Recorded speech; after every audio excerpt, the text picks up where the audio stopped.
satsang of 2 or 7 billion or whatever.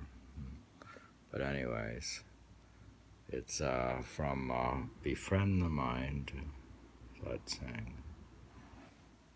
Befriending the Mind, source, Sat Sandesh August 1887. Excerpts from Sant Darshan Singh Maharaj. Question.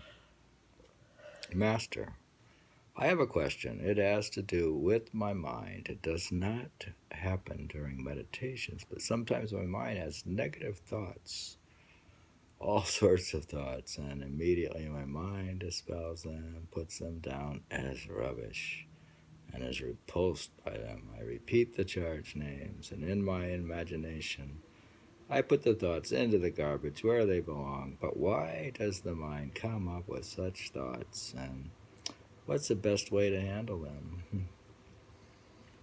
That is the way of the mind, Master says. And unfortunately, just as our soul is not aware of its origin, the mind also is not aware of its origin. It takes a negative attitude. Half the battle is won if we are able to still the mind.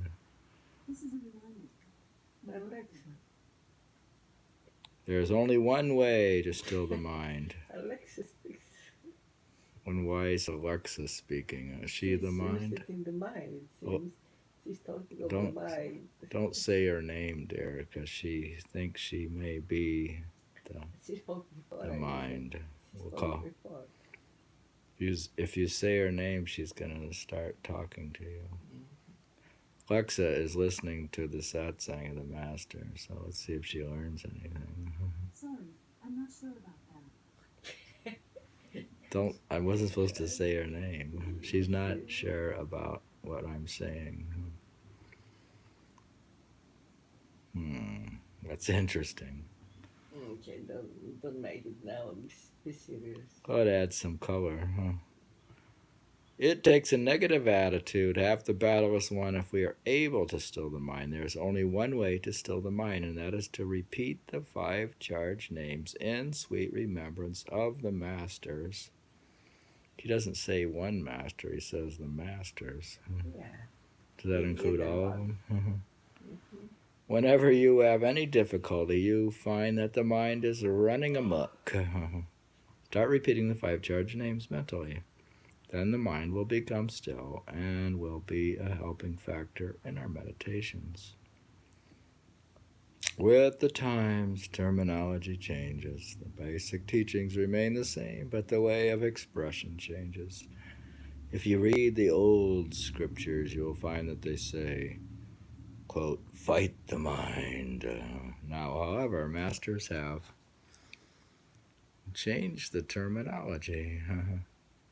Just as our path is now being described in scientific terms, here is also the analogy has changed. Now the masters say, befriend the mind. And befriending the mind means that we should be aware that God is the source of our soul and that this mind has its source in Brahm. Some people don't know what you're talking about when you say mind and soul. I suppose the mind is the thing that thinks all the time. The soul is your attention or consciousness.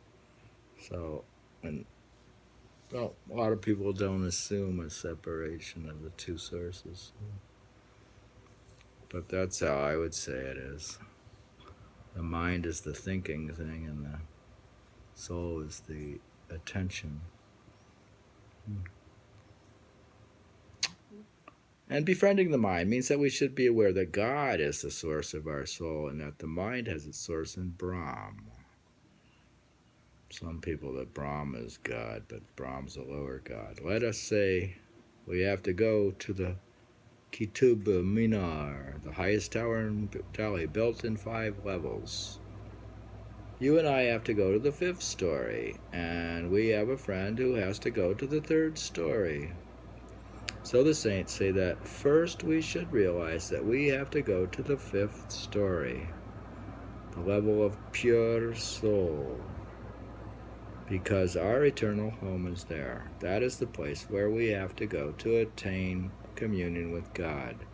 Then we have to bring home to our mind that, quote, you have to go up to the third stage. Your source lies in Brahm, and we are co-travelers up to the third place.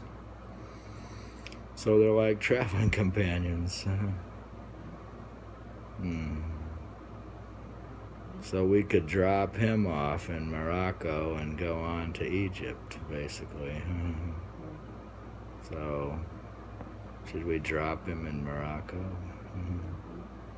And we'll go on to Greece, I think.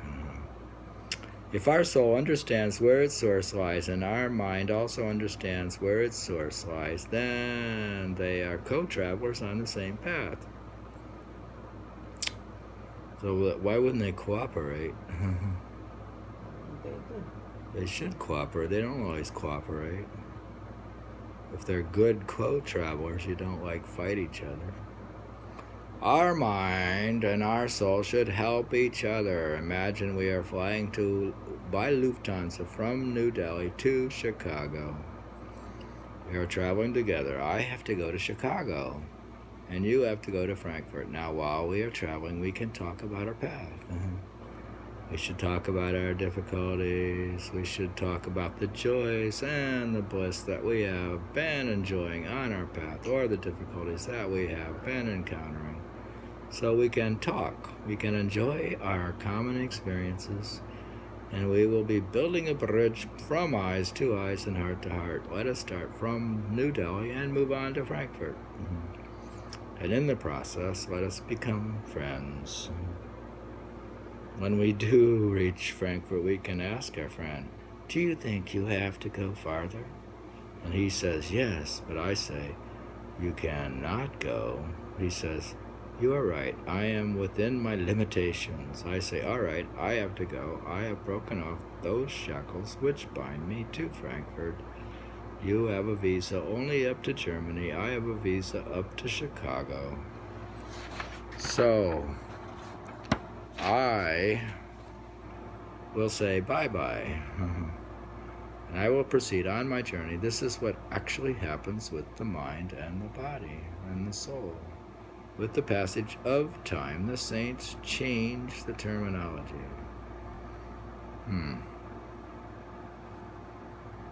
It is the same old truth, but you have to describe it in modern language, in a language which is more intelligible. What do they call that, where it's socially correct to be nice to the mind instead of... You have to be even nice to the mind. After all, when we talk about our mind in a very sarcastic manner, in a derogatory manner, that is not proper. Yeah, I hated those negative discussions of the mind, like my mind did this and stuff. But even up to the third stage is not child's play. It is very great achievement. To get up to that plane is like something. To get up to any plane is something. We say that going to the fifth plane is a higher achievement than going to the third plane, but going to the third plane in itself is a big achievement. It is a big achievement. I wish I was at the third plane. So love the mind and befriend the mind, advise the mind as would an older brother. We could be fellow travelers up to the third stage, and then we can bid bye-bye to our friend. Proceed on our journey homewards. That is the way we have to tackle it, and that is the modern terminology of the saints. Am I clear? Question. What can we do to befriend our mind and get away from it at the same time? Because it seems to continue our flying metaphor that I do not even get out of Delhi. What do you do to befriend your mind so that it does not stop you from meditating? David Darshan Singh says, first we should sit for meditation in sweet remembrance of the Master. It is not that our soul starts concentrating alone. Our mind also starts concentrating. That is how the friendship starts. The friendship starts when our soul, as well as our mind, gets the first taste of the nectar. See, the mind is going to like nectar too. Why? The mind, if we recall, the mind likes pleasure, right? So, if you have derive significant pleasure, what do you think the mind's going to want to do? Eat loud. How do we befriend others? Let me give a worldly example of how this occurs. If people go to a party or to a bar and open a vintage bottle of champagne from France, even the adversary sitting there who have a sip of that champagne will get along. The moment they share that champagne, their friendship begins, and all their differences and animosities are dissolved. Similarly, when our mind, along with our soul, taste the first bliss of the nectar, our friendship begins, starts. Once Inarat Shah, who was the Murshid of Bulleh Shah, remember Bulleh Shah? The great Sufi who was asked to explain spirituality in a few words. He was a gardener by profession, and what gardeners do is plant a seed here. And after giving it some fertilizer to nourish it, they transplant it. So Inarat Shah said, what is the difficulty of finding God? Just take out the plant from one place and put it in another. Similarly, our attention, now lost in the labyrinth of mind and matter, is to be extricated and placed on the right track. Then the mind will also start enjoying a little bliss, and the friendship will begin.